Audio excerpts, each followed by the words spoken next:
There's a certain irony about my speaking this morning about death and dying. This is Ash Wednesday. For Christians, this day marks the beginning of Lent, when people are marked today with a cross of ashes on the forehead. A sentence is spoken, and this is it. Remember that you are dust, and to dust you will return.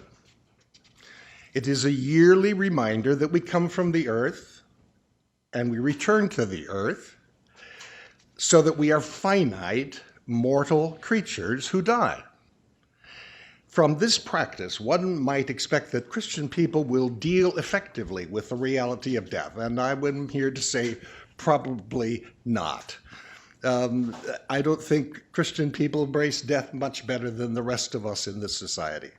Many years ago, a Harvard theologian wrote a book entitled Death and Life, in which he called what he called American optimism, which I think reflects a common, if not pervasive, attitude about death. Death is thought of as something wholly outside of life and unrelated to it. Life is normal. Death is something that intrudes from outside. It befalls us. You know better than I the consequences of that kind of denial of death. So that as long as we keep death disconnected from life, we will, as a society, I believe, spend billions and billions of dollars to keep death as some kind of alien force. Another Harvard theologian, Paul Tillich, a renowned theologian of the 20th century, proposed an alternative to that view when he once said, "Lord, help me take my death into my life so that death will not take my life from me. Help me take my death into my life so that my death will not take life from me." I think there are hopeful signs that this American myopia about death is changing. Some of you know about death cafes that are springing up remarkably, where people gather over coffee at Starbucks to talk about death. Secondly, as you know, physicians can now be reimbursed for their consultation with a patient about life-threatening illness and death. A third hopeful sign is the comprehensive report from the Institute of Medicine on dying in America, stating that the healthcare system is poorly designed to meet the needs of patients near the end of life. It's a stunning report. Some of you may know of it, and I hope it gets really serious reading in medical circles. But the most hopeful sign for me, excuse me, is the widespread positive response to Atul Gawande's book, Being Mortal. That book has both deepened and broadened the conversation about mortality. Being mortal, he says, is about the struggle to cope with the constraints of our biology, with the limits set by genes and cells and flesh and bone. Being mortal is also about our seriously flawed approach to the end-of-life care. The book is about a new health paradigm that promotes human flourishing over technical fixes. He is realistic that the change will not happen quickly. Here's what he says: arriving at an acceptance of one's mortality, a clear understanding of the limits and possibilities of medicine is a process, not an epiphany. The ultimate goal of this change process is not a good death, treasured as that is, but a good life to the end. The goal is not a good death, treasured as that is, but a good life to the end. The Divine Art of Dying, the book that's the focus of this presentation, is about having a good life to the end, about living while dying. Some people who have read both the Gawande book and our book on Divine Art of Dying say that Gawande's book in some ways makes ours necessary, that if we accept our mortality, that we are all mortal, that we will die, then we might be more willing to ask, how shall we live with that reality, especially when death is not just certain but imminent. The poet T.S. Eliot once said that there are situations in life for which there are two possible responses. The first question is, what shall we do about it? What shall I do about it? It has been and still is the most common initial response to the diagnosis of a life-limiting illness.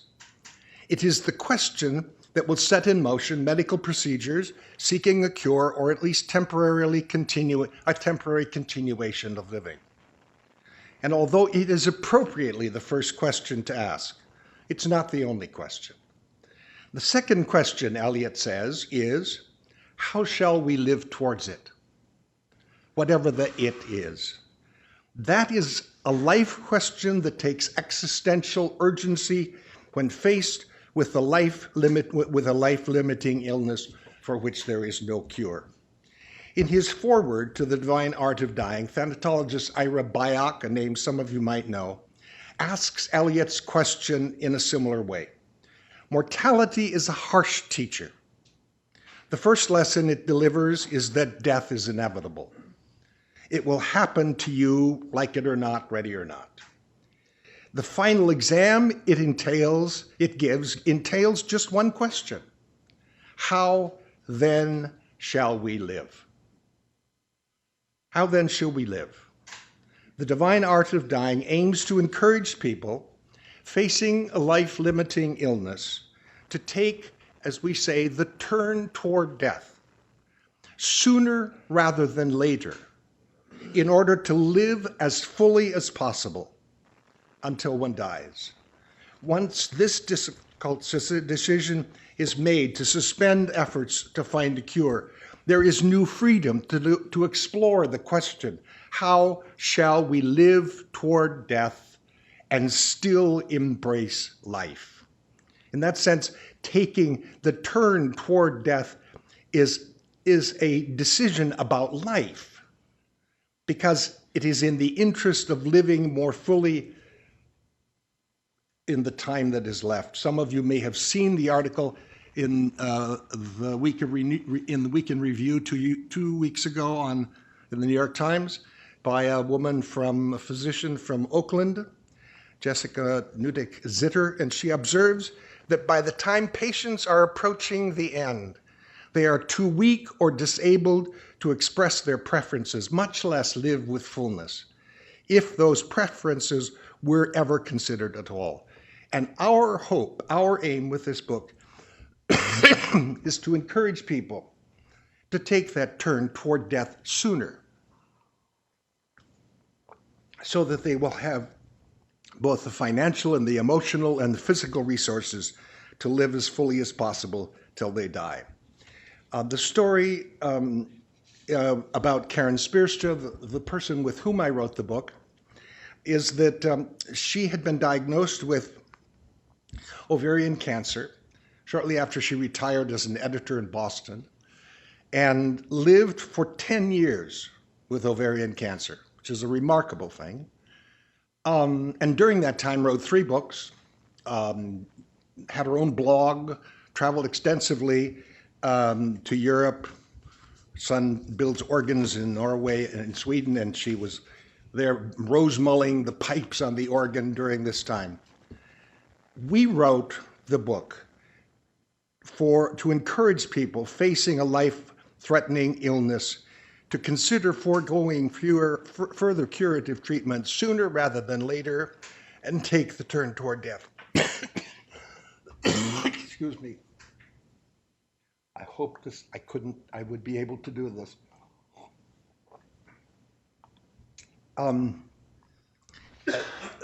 Her decision happened in this way. We were together on Christmas in 2012 in Connecticut, and she and her husband then returned to their place in Vermont, which is in a rural part of Vermont, and got caught in a snowstorm and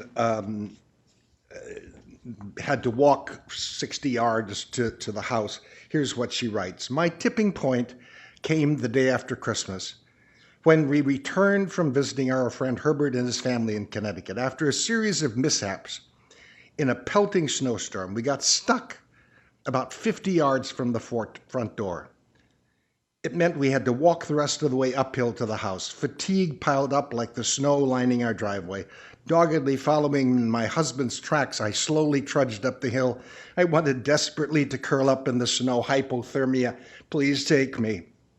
It was then and there I decided, no more chemotherapy for me. I'm looking for some quality of life. Quantity be damned. I want to get my snowshoes on again.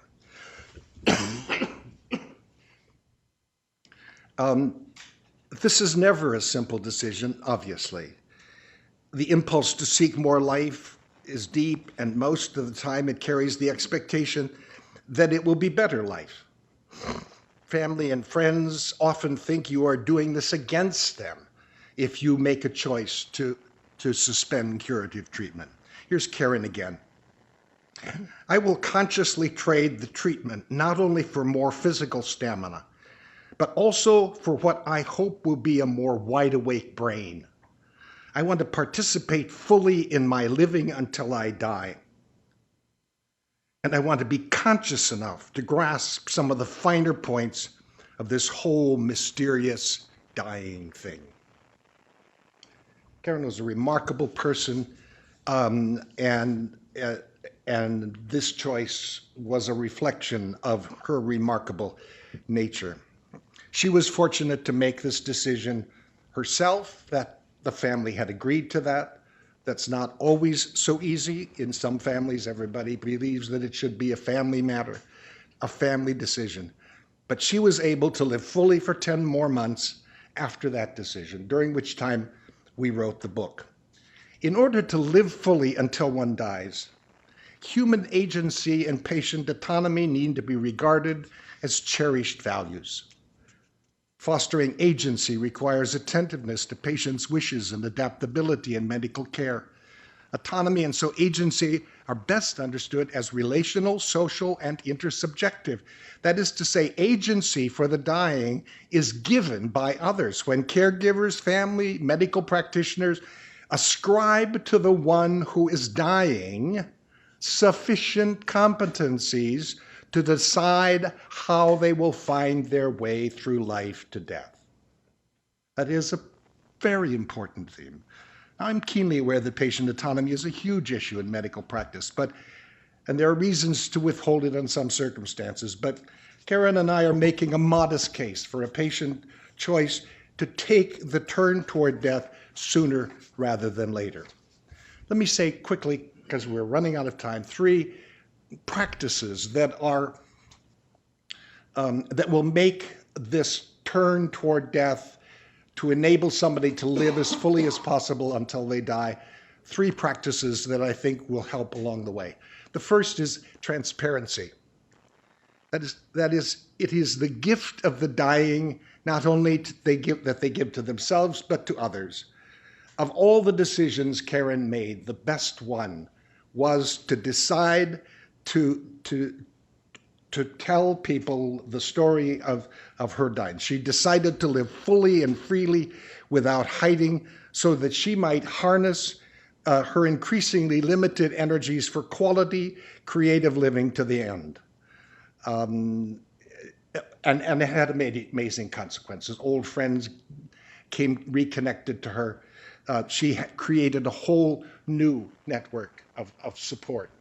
You know better than I the consequences of patient care when secret keeping becomes a whole conspiracy for family and medical practitioners. The second thing that is necessary in order to live well towards one's death is accommodating caregivers. Living well means that caregivers are willing sometimes to make sacrifices, or at least set aside their own agenda, or at least be attentive to the patient's wishes at the end. I wish I could tell you the story of a man I knew who had non-Hodgkin's lymphoma, and he had been treated for it. It came back, and when it came back, he said, "No, I'm not doing that again." And was at a party in our house, and somebody said to him, "Bob, what do you want to do until you die?" And he said, "Well, I'd like to teach this Bible course one more time." And somebody at the party said, "If you want to do that, I'll show up every day and be your backup. And so he did. And his wife came and Lysoled every surface that he would touch. The staff, medical staff at the University of California, San Francisco Medical Center, orchestrated the drugs so that he was alive and alert, and taught this class every Friday morning. And I was at those classes as often as I could be. He taught on a Friday and he was dead the next Thursday. He lived fully until he died. But it took the accommodation of others, the willingness of others to make compromises so that it would be possible for him to do that. The third practice is a little trickier, but it is the practice of waiting. I'm all for agency and autonomy and making choices along the way.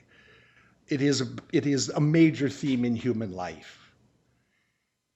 But not far behind agency is waiting, is passivity. When we say that someone is actively dying, we acknowledge that dying is a human activity, something we do. And yet at the same time we wait for death. If we are willing to live fully until we die, then we may also be willing to wait for death. And our passivity is no less human than our activity. It's important, it seems to me, to acknowledge that waiting for death is the other side of agency. In secular postmodern societies, we need a trusted myth that seeks to make sense of the inevitable discontinuities of dying through promises to be faithful with the dying. We also need to fashion a countercultural framework that honors passivity and waiting, as well as activity and agency in living and dying. And once we have moved past death as only a problem to be solved, we can begin to imagine that it is also a mystery to be experienced. As long as death is a problem to be solved, T.S. Eliot's first question is central. What are we going to do about it? But if death is also a mystery to be experienced, then we need to ask, how shall I live towards it? And even when we choose to act to the end of life, the exact moment of death remains mystery. We may imagine being drawn into light or setting out on a journey, or we may think about death as sleep. We don't know. But these are metaphors that help us through the uncertainty of dying to the end. Let me just read one thing and then I'm done. This is the last entry into her hospice journal from Karen Spearstra. As I view my planet from my upstairs hospice room, sharper colors outside outline the mountains in the distance. Two words come to mind: intensity and perfection. I look up and notice more magnificently tinged clouds. Stars pepper the night sky, and the labyrinth Milky Way that will undergird my passage becomes a scarf of light. The same sky has been hanging over my head for 73 years, but now I can finally see it. Everything is mystery. It's all so much more than I thought. Oh, this is not easy, but it is, at some mysterious level, perfect. Thank you.